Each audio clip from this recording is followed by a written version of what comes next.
I never thought I'd see my family slipping away right in front of me. That thought haunted me late at night as I sat in our dark living room, watching the quiet shadows flicker across the walls. Everything had felt so solid, so real, until a few months ago. I don't know what changed or what I missed, but there was a shift I couldn't ignore. My wife and I had always been close, even with the challenges of blending our family. But lately, I could feel the distance widening, like a quiet rift forming between us. It started subtly. The small touches, the smiles, the shared laughter we'd always enjoyed. All of it had grown rarer, replaced by brief conversations and uneasy silences. I assumed it was just a phase, a rough patch that would eventually pass. I tried to reach out to her to find out what was going on, but she just brushed it off, saying she was tired, busy, preoccupied with work. But then there was Evan, her son. At first, I didn't think much of it. He was a teenager, going through his own changes, and I'd expected him to pull away a bit, to focus more on his friends and his interests. But what I started noticing was different. He and his mom seemed to be spending more and more time together, often in ways that made me feel like a stranger in my own home. They shared quiet conversations at the dinner table, laughter that stopped the moment I walked into the room.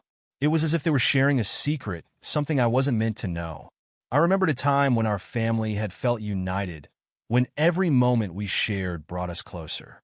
When I first met my wife, her son had been quiet, a bit guarded, but he'd eventually warmed up to me. We'd spent weekends fishing, hiking, doing all the things a family does to bond. I'd never tried to replace his father, only to be a friend and a presence he could rely on. But that bond, that connection we'd worked so hard to build, now seemed to be slipping through my fingers. Evan no longer asked to spend time together, and my wife seemed distant, caught up in a world I couldn't understand.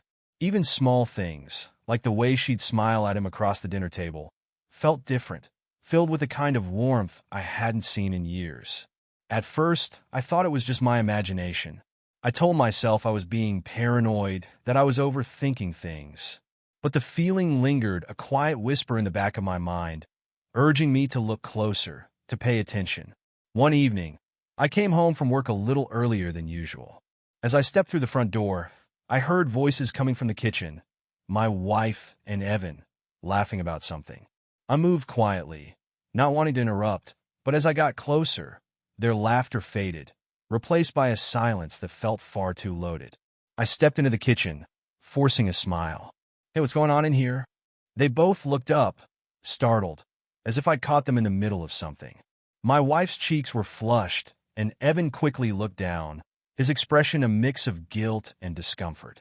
"Nothing," she replied, her tone overly casual. "Evan was just helping me with dinner." I nodded, trying to ignore the uneasy feeling twisting in my stomach. But as I turned away, I couldn't shake the image of them standing there together, sharing something that felt personal, something I wasn't a part of. As the days passed, I noticed more and more. Small things, little gestures that would have meant nothing to anyone else, but left me feeling like an outsider in my own family. The way they'd exchange glances when they thought I wasn't looking, the way she'd reach out to touch his arm, the quiet laughter they'd share over inside jokes. It was as if they had their own world, a world that I was no longer welcome in. One weekend, I suggested that we spend some time together as a family, a simple outing to the park, a chance to reconnect. My wife agreed, though her enthusiasm felt forced, her smile not quite reaching her eyes. Evan mumbled a half-hearted agreement, his eyes glued to his phone, barely acknowledging my presence. We spent the afternoon walking along the trails, the silence between us heavy and uncomfortable.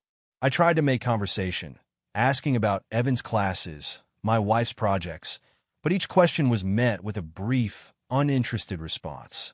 At one point, as we walked through a clearing, I noticed them lagging behind, sharing a quiet conversation, their heads close together. I watched them from a distance, feeling a pang of jealousy that I couldn't explain. By the time we got home, the tension was unbearable. I excused myself, retreating to the study as I tried to make sense of everything I'd seen. But no matter how hard I tried, I couldn't shake the feeling that I was losing them, that some invisible force was pulling them away from me. Late one night, after my wife had gone to bed, I noticed her phone on the coffee table. She'd left it unlocked, the screen dark but still active. Normally, I wouldn't have considered snooping. It felt wrong, a violation of her privacy. But the need for answers was stronger than my guilt, stronger than my hesitation. With trembling hands, I picked up her phone and scrolled through her messages, searching for anything that might explain her distance, her strange behavior. At first, I found nothing unusual. Conversations with friends, work emails, reminders for grocery lists.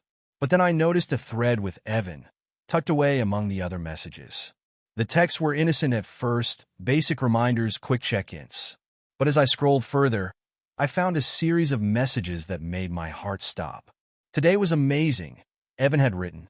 I love these moments with you. I do too, she'd replied. It feels like I can finally be myself around you. The words twisted in my stomach, each one a painful reminder of how far we'd drifted apart. I put the phone down, my mind racing with questions. Was I reading too much into this? Was there something real here, or was it just my own insecurities? But the feeling wouldn't go away. Every word, every phrase echoed in my mind, feeding the jealousy that was slowly consuming me. The next morning, as we sat at the breakfast table, I couldn't hold back any longer. Is there something going on between you and Evan? I asked, my voice barely steady. She looked up, her eyes wide with surprise, then narrowed in confusion. What are you talking about? I see the way you two look at each other, I replied, struggling to keep my tone calm. The little secrets, the glances, the way you always seem to be together. She shook her head, her expression a mix of anger and disbelief. You're overthinking things. Evan is my son. There's nothing going on. But her words did little to ease the growing suspicion, the quiet fear gnawing at my mind. I could see the truth in her eyes, hidden beneath her anger, a truth she wasn't willing to admit. And as I looked at her, I realized that whatever they shared, it was something I'd never understand. After that breakfast conversation, things only grew more tense. My wife and I barely spoke, and every conversation felt like a minefield. Each word carefully chosen to avoid saying what we both knew was simmering beneath the surface. The silence was thick, heavy with unspoken accusations and guarded defenses, as though any moment could lead to another confrontation, another breakdown. Evan seemed unaffected, moving through the house with a quiet confidence that only fueled my jealousy.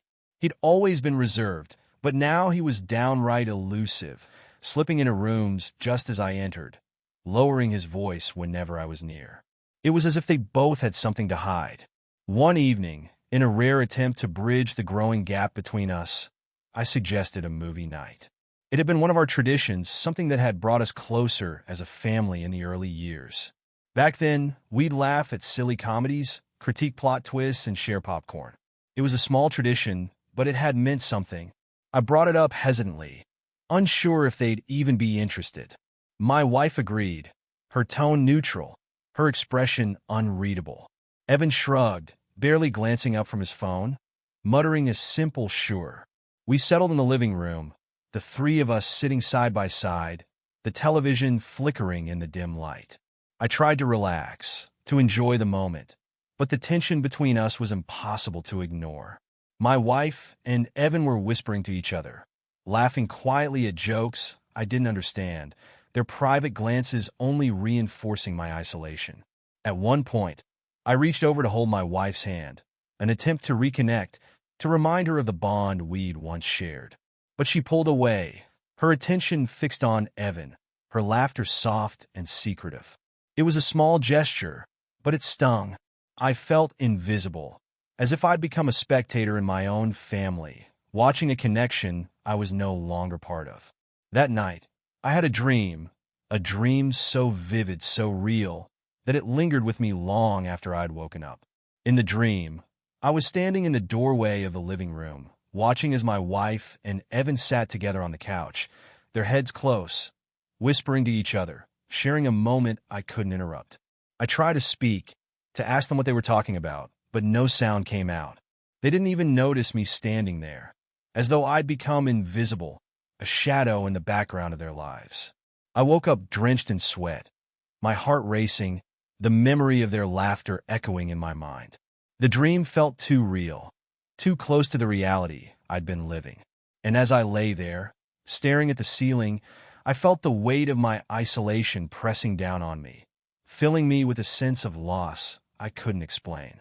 A few days later, I came home earlier than usual, hoping to surprise them, maybe even catch them in the middle of one of their secret conversations. The house was quiet, and for a moment, I thought I was alone. But then I heard soft voices coming from the living room.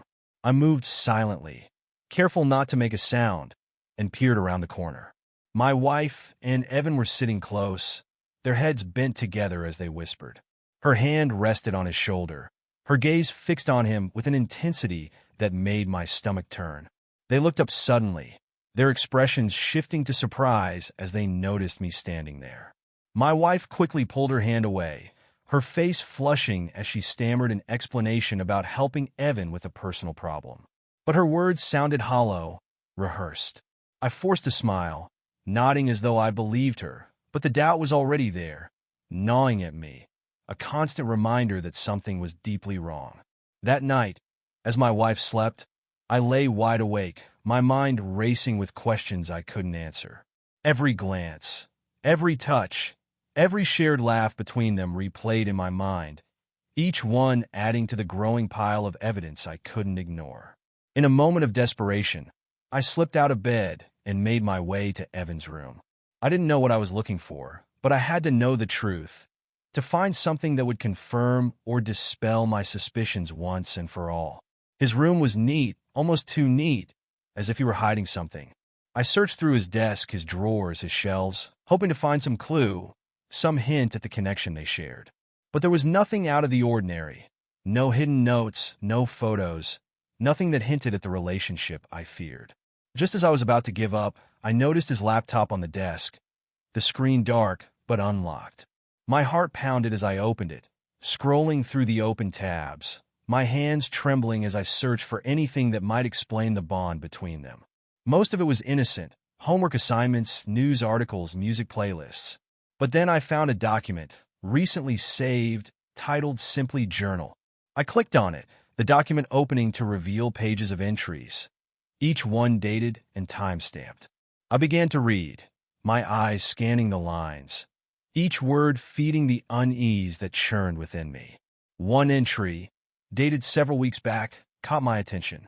I don't know how much longer I can keep this up. I thought it would be simple, that it wouldn't matter. But it's becoming harder to hide.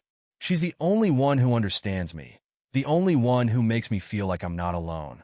But sometimes I wonder if this is enough. The words echoed in my mind, each one hinting at a truth I didn't want to face.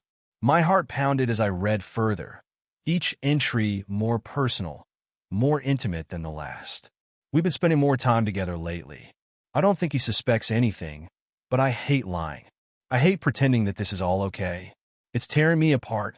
The entries were filled with longing, with quiet confessions of a bond one couldn't understand, a bond that seemed to go beyond what I could accept. I closed the laptop, my hands shaking as I tried to process what I just read. The truth was there, hidden in his words, a truth that I couldn't ignore. The next morning, as we sat at breakfast, I looked at my wife, my voice barely steady. "Is there something you want to tell me?" I asked, my gaze fixed on her. She looked up, her expression guarded, as though she knew exactly what I was asking. But instead of answering, she simply shook her head, her gaze drifting down to her plate. The silence was unbearable, a heavy weight pressing down on us both, filling the space between us with everything we couldn't say. And as I looked at her, I realized that whatever they shared, whatever bond had grown between them, it was something I'd never understand, something I'd never be a part of. After that morning, the silence in our house became even more suffocating. Each day felt heavier than the last, the tension between us so thick that even the smallest interaction seemed to spark with unspoken accusations and restrained anger. I tried to ignore it, to move on and convince myself that everything was just in my head. But the journal entries, the shared glances, the hushed laughter, they all haunted me, filling my mind with doubts I couldn't shake. Evan barely looked at me anymore. Whenever I entered the room, He'd avert his eyes, focusing intently on his phone or whatever task he could find to avoid eye contact. And my wife, she seemed almost resigned, as though she knew that the truth would come out sooner or later, and that there was nothing left to say.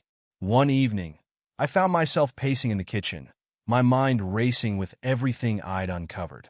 My wife was in the living room, sitting on the couch with her gaze fixed on the window, lost in thought. I watched her from the doorway, feeling a strange mixture of anger, sadness, and something else I couldn't quite name. Finally, I couldn't hold back any longer. I stepped into the room, my voice sharp as I addressed her. "I need you to tell me the truth," I said, my hands clenched at my sides. "I can't go on like this. I deserve to know what's really happening." She looked up at me, her eyes widening with surprise. For a moment, she seemed ready to protest, to tell me that I was imagining things. But then her shoulders slumped, a look of defeat crossing her face. "What do you want me to say?" she asked quietly, her voice filled with exhaustion. "The truth," I replied, my tone more forceful than I'd intended. "I've seen the way you act around him. I've read his journal. I know there's something going on." Her expression softened, a mixture of sadness and guilt in her eyes. "It's complicated," she murmured. "I don't know if you'll understand." "Try me," I replied, my voice barely steady. She looked away, her gaze fixed on the floor as she took a deep breath. "Evan, he's been struggling lately. He feels lost, alone. He doesn't know who he is or where he belongs. And I've tried to be there for him, to support him, but maybe I let things get too close." Her words echoed in my mind, each one a painful reminder of how far we drifted apart.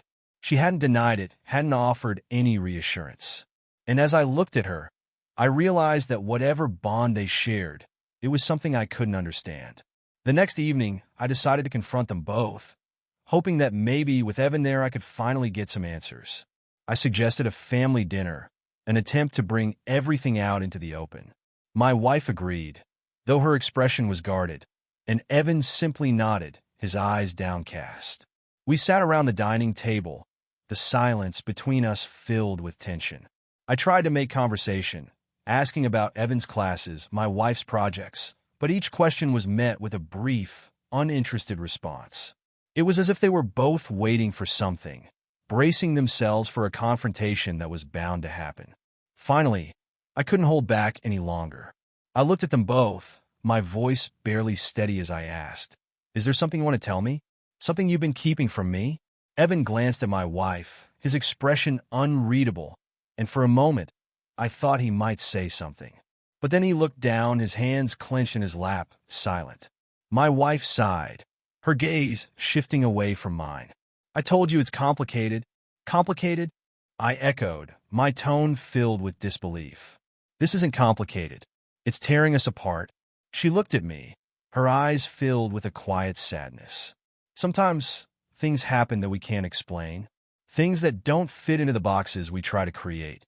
Her words only fueled my anger, the betrayal cutting deeper than I could have imagined. I felt like a stranger in my own family, a witness to a connection that had grown beyond my understanding. That night, as I lay in bed, my mind racing with questions I couldn't answer, I heard soft footsteps outside our bedroom door. I sat up, straining to hear, my heart pounding as I realized the footsteps were moving down the hall, toward Evan's room.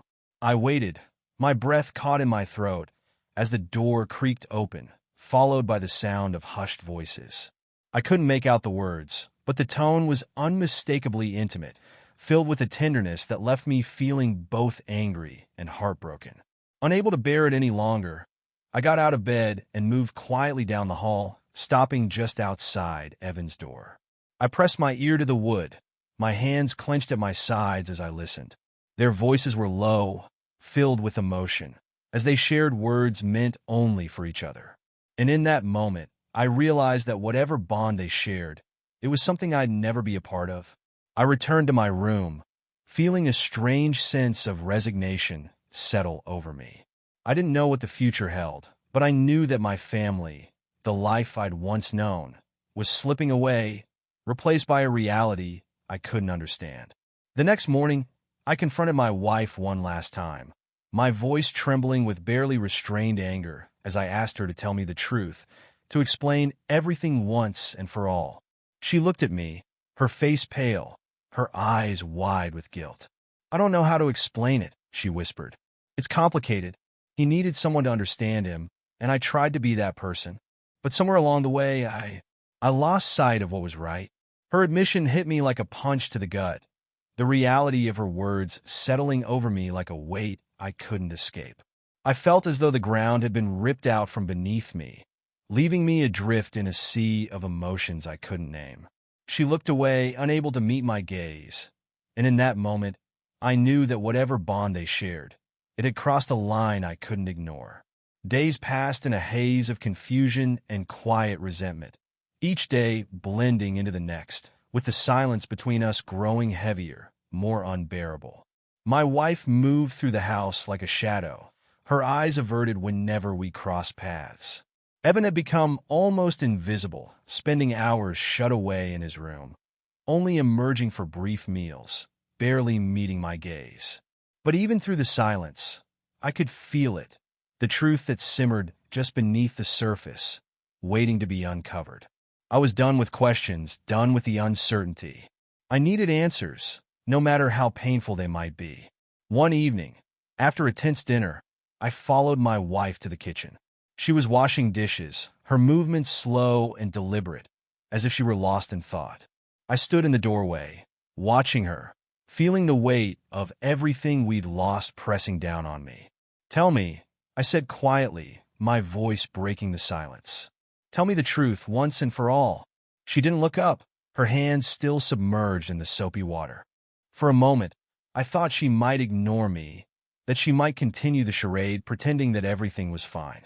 But then she sighed, her shoulders slumping as though she'd been carrying a burden too heavy to bear. "I never wanted it to be like this," she whispered, her voice barely audible. "I never wanted to hurt you." "Then why?" I asked, the pain evident in my tone. "Why did you let this happen?" She turned to face me, her expression filled with a mixture of guilt and sorrow. "Evan, he needed someone who understood him, who could help him through everything he was going through. And I didn't realize how close we'd become until it was too late." Her words hung in the air, each one twisting like a knife. I wanted to scream, to demand answers, to make her understand the betrayal I felt. But as I looked into her eyes, I saw a sadness that matched my own, a grief that went beyond words. "It wasn't supposed to be like this," she murmured, her voice filled with regret. "I thought I could handle it, that I could be there for him without crossing any lines. But somewhere along the way, I lost sight of what was right." Her confession hit me harder than I'd expected, leaving me feeling as though the ground had been ripped out from beneath me. All the questions, the doubts, the late-night whispers, it all made sense now, each piece falling into place in a way that left me reeling. Did you ever think about how this would affect us?" I asked, my voice barely a whisper. "Did you think about what it would do to our family?" She looked down, unable to meet my gaze. "I didn't think it would go this far. I thought I was helping him, that I was doing what any mother would do. But somewhere along the way, I crossed a line, and I didn't know how to stop." Her admission shattered whatever resolve I had left. I felt a strange mix of anger, sorrow, and a hollow sense of betrayal that left me feeling more alone than ever. She'd chosen to keep this from me, to build a life with Evan that excluded me, leaving me on the outside looking in. The next day, I waited until Evan was alone in the house. My wife had gone out, leaving us both in a tense silence that was impossible to ignore. I found him in the living room, sitting quietly, his gaze fixed on some distant point. "Evan," I said, my voice steady, but filled with the weight of everything that had happened. "I need to know the truth. Whatever it is, I deserve to know." He looked up, his expression filled with guilt, his hands clenching in his lap. For a moment, he seemed to struggle with the words, as if he were trying to find a way to explain the unexplainable. "I'm sorry," he said finally, his voice barely audible. "I never meant for this to happen. I felt so lost. And she was the only one who understood, who really listened." I listened, my heart breaking as he described the loneliness, the confusion, the sense of isolation that had driven him to seek comfort in a way that had gone beyond what was normal. His words were raw, filled with an honesty that left me feeling even more conflicted. "I know it's wrong," he murmured, his voice trembling, "but I didn't know how to stop. She made me feel like I wasn't alone." His confession left me speechless, the reality of their bond settling over me like a weight I couldn't escape. They'd found comfort in each other, a connection that had grown beyond anything I could understand. And as I looked at him, I realized that the family I'd once known was gone, replaced by a truth I couldn't ignore. In the days that followed, I made the difficult decision to leave. Our home, once filled with laughter and warmth, had become a place of secrets and betrayals, a reminder of everything we'd lost. I packed my things quietly, slipping out of the house in the early hours of the morning, leaving behind the life we'd built, the memories we'd shared. As I drove away, I felt a strange sense of relief, a weight lifting from my shoulders. The pain was still there, a dull ache that I knew would take time to heal, but I was finally free from the lies, the deception, the quiet betrayal that had torn us apart. And as I looked back one last time, I realized that sometimes the hardest thing to do is to let go of the people we once loved.